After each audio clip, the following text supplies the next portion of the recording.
Mahiya naman kayo sa ating mga kababayan. Mahiya naman kayo sa mga kabahayang inanod. Mahiya naman kayo sa inyong mga anak.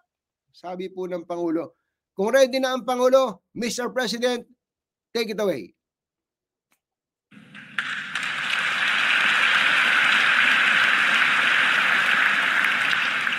Kamakailan lamang, nag-inspeksyon ako sa naging epekto ng habagat ng bagyong Krising, Dante at Emong. Kitang-kita ko na maraming proyekto para sa flood control ay palpak at gumuho. At yung iba, guni-guni lang. Huwag na po tayo magkunwari. Alam naman ng buong madla na nagkakaraket sa mga proyekto.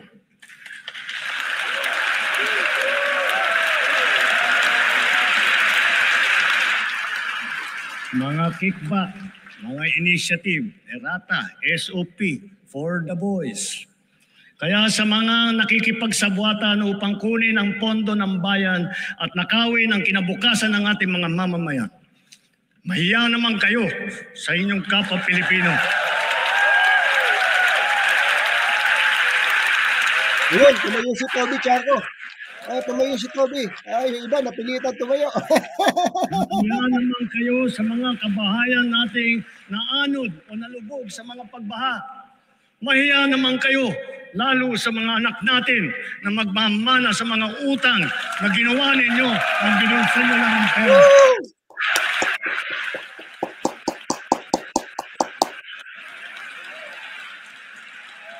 Tingnan mo, si Toby Chanco yung nangunguna sa pagtayo. Yung iba, nako, sige, sumunod kayo.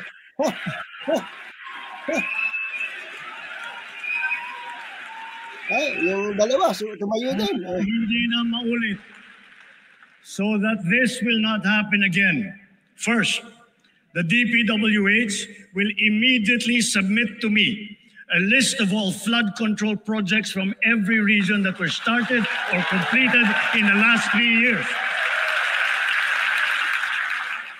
Second, the Regional Project Monitoring Committee shall examine that list of projects and give a report on those that have been failures, those that were not finished, and those that are alleged to be ghost projects.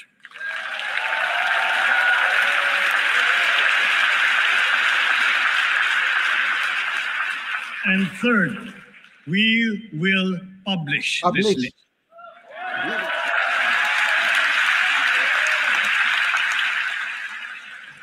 Isa sa publiko natin ang listahang ito. Kaya ang publiko na saksi sa mga proyektong ito ay malayang suriin ang listahan at magbahagi ng kanilang nalalaman para makatulong sa ating investigasyon.